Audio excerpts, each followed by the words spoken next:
Dalam Bapa dan Putra dan Roh Kudus. Amin.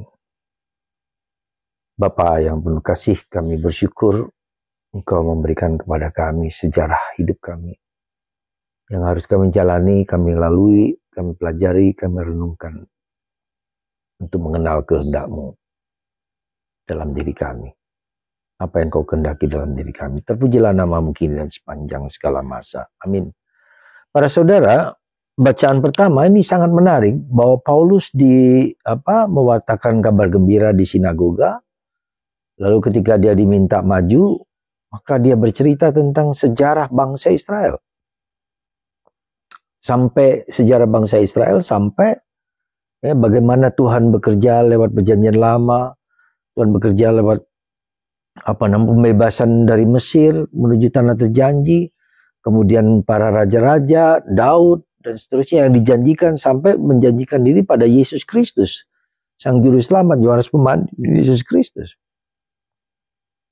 Dan ini menarik sekali bahwa kemudian Paulus menunjukkan kepada bangsa Israel, hidup bangsa panggilan orang Israel itu ada sejarahnya, ada sesuatu kontinuitas dari masa lalu ke masa sekarang, dan orang belajar dari apa yang di masa lalu sehingga tahu apa yang diharapkan dari masa lalu untuk seseorang yang bernama Yesus yang dinubuatkan oleh perjanjian lama, oleh para nabi, oleh raja-raja, ya, oleh kitab suci. Siapakah Yesus itu? Dan ini penting bagi orang Yahudi karena mereka tahu sejarah hidup mereka. Tapi kemudian karena mereka menolak Yesus yang menjadi pemenuhan dari janji perjanjian lama, janji Allah perjanjian lama, maka Yesus tidak lagi hanya kepada orang Israel, orang Yahudi, tetapi kepada segala bangsa. Dan Paulus dipanggil untuk mewartakan Kristus kepada segala bangsa. Bukan hanya kepada orang Yahudi, tapi segala bangsa, kepada semua makhluk. Inilah yang kita sebut dengan universalitas dari karya keselamatan Tuhan. Kepada semua orang, segala suku, segala bangsa, segala bahasa memuji Engkau. Maka kita bisa melihat dalam Mazmur tanggapan, segala bangsa, segala suku memuji Engkau, memuji Allah.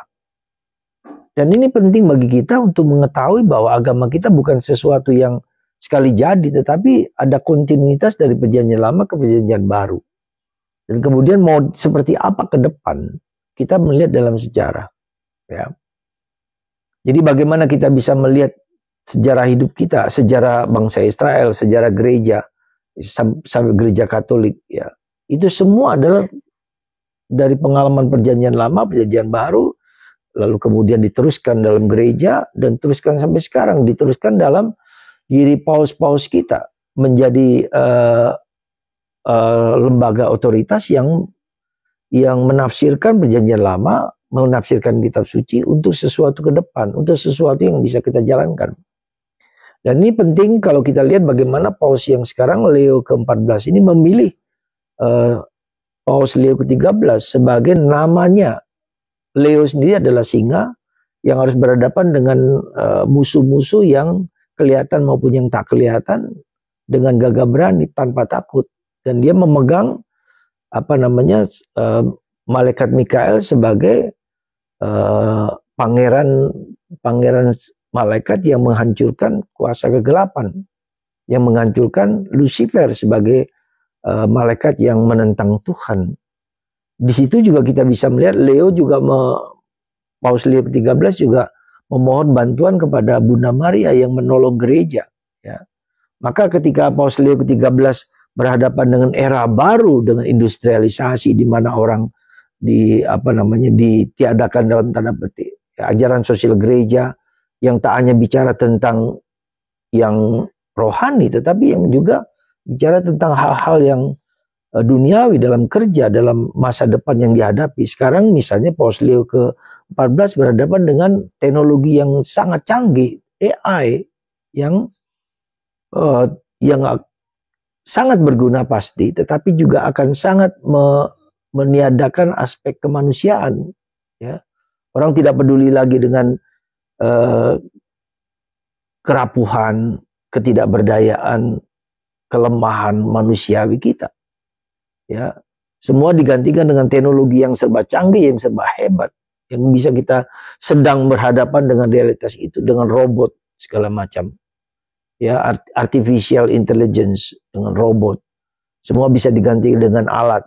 Ya. Lalu orang bahkan sangat mengerikan, ada banyak kekacauan juga. Orang menikah dengan robot yang dia ciptakan sendiri, dengan AI, tokoh sendiri. Jadi seperti itu. Jadi kita tidak berhadapan dengan realitas itu, kita bisa melihat kenapa Tuhan dan Roh Kudus memilih orang seperti Paus Leo ke-14 ini. Ya mudah-mudahan kita berhadapan dengan sesuatu yang dapat ditangkap oleh gereja, oleh pemimpin gereja dan kita semua, supaya kita tidak tenggelam dan dihancurkan dengan robot-robot yang bisa memanipulatif, bisa berbohong, bisa menciptakan apa yang seolah-olah sungguh benar dalam hidup kita. Itu yang pertama. Yang kedua, kita juga belajar bagaimana mengenal kehendak Tuhan dari sejarah hidup kita masing-masing. Ya, kita perlu tahu, jadi masa lalu kita, lalu sekarang ini, ya kita terima dari sejarah perjalanan. Kita tidak bisa menolak kenapa saya begini dan mengapa saya begini. Gak perlu lagi diterima, dipelajari, direnungkan. Ya kita digging, menggali lagi, melihat kembali apa yang sebetulnya Tuhan inginkan dalam hidupku untuk masa yang bisa aku lakukan ke depan ini, atau sekarang dan ke depan ini. Jadi mari kita lihat, saudaraku, panggilan Tuhan, kehendak Tuhan dalam diriku dengan melihat sejarah ke belakang, lalu kita belajar, lalu merenung, melihat, lalu menggali dan mengobservasi apa yang kira-kira Tuhan kehendaki dalam diriku dalam saat-saat ini. Semoga kita semua menemukan panggilan Tuhan dalam hidup kita, sehingga kita mampu mengenal rahmat-rahmat Tuhan yang telah kita jalani dalam hidup ini.